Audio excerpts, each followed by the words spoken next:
So, oras sa mga boss, meron naman tayo rito na tabi na piston na MIUI 125. So, ganito yung gagawin natin mga boss. So, magsaset tayo ng pwesto ng mga piston ring mga boss. Bari, stitching lang mga boss. Bari, ganito lang yung gagawin natin na step by step. Panoorin nyo lang po hanggang dulo mga boss. So, ito.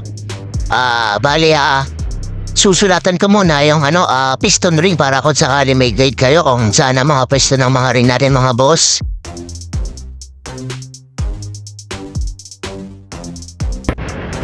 Bali, ito na nga pala mga boss, nasulatan ko na yung piston natin mga boss.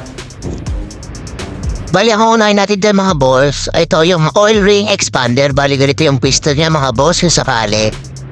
Natin yan yung pwesto niya mga boss. Bali, ang unahin natin, ilalagay natin sa letter D mga boss.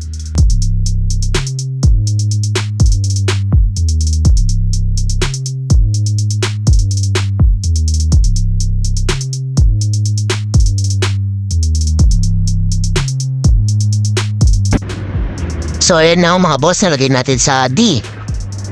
So, ang susunod na naman natin dyan mga boss, ang oil ring expander.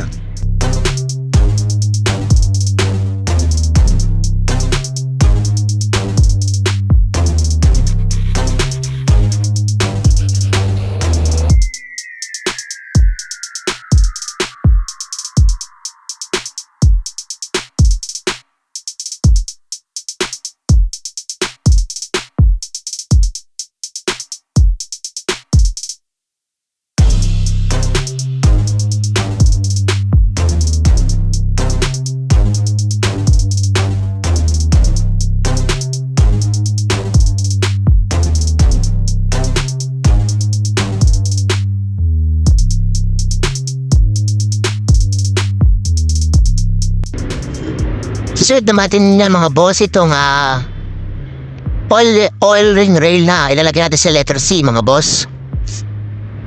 So, tatlo nga pala niya mga boss sa baba, yun yung oil ring na tinatawag.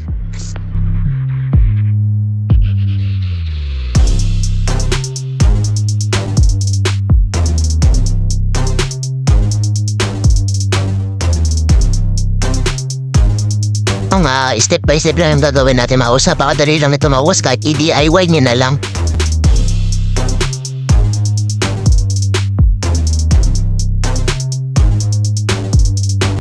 So, nalagay na natin yan mga boss. So, ito nga pala yung compression ring sa letter B at saka sa letter A. Yung susunod natin. Bali, ito nga pala yung compression ring mga second ring mga boss. Sakali may nakalagay rito na 2T sa harap kung bago. So, dalawa yan mga boss. So, ang basehan nga pala dyan mga boss, kung para di kayo magkamali yung marking niya, o kaya kung luma na wala ng sulat, tatandaan nyo lang na makapal yung sa ikalawang ring at saka medyo matala siya.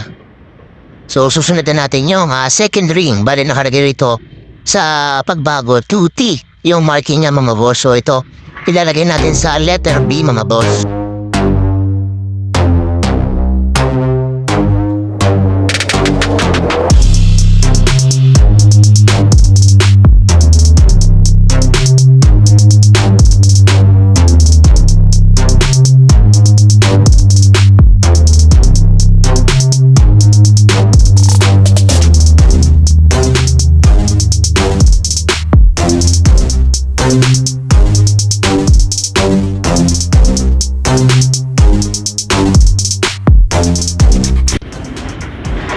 So, tapos na tayo mga boss. Bali, ang susunod nating ring mga boss, yung sa letter A naman tayo maglalagay mga boss. Bali, ito yung first ring, compression ring na tinatawag. So, ang gagawin nyo dyan mga boss, may marking yan na 1T. So, first ring yan mga boss.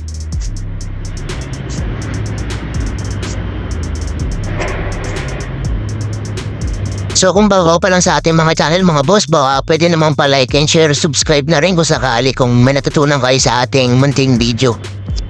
So, dito nga pala tayo mga boss sa Motor Trade Magsaysay Santol Street. Bale, pinahiram sa atin ng tropa yung lumang piston ring, kaya meron tayong tutorial video para makagawa tayo ng konting vlog mga boss.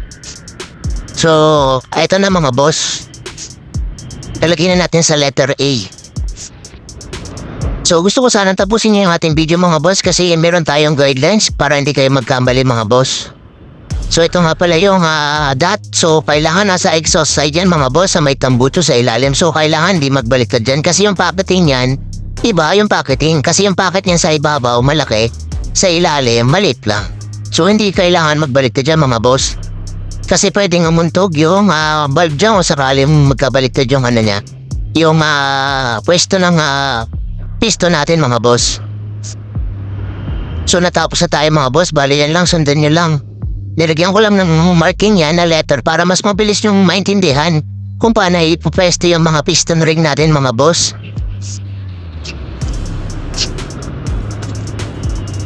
Bali, naka-offset to mga boss kailangan layo-layo yung ano niya.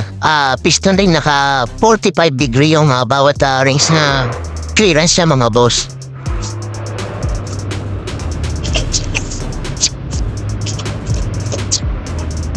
Bali, naka-cross pattern niya mga boss.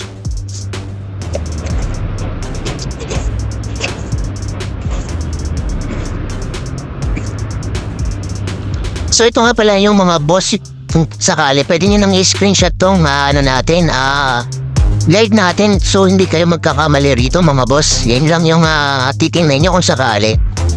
So kung may natulong ako sa inyo, pa-like naman yung ating video mga boss. Salamat.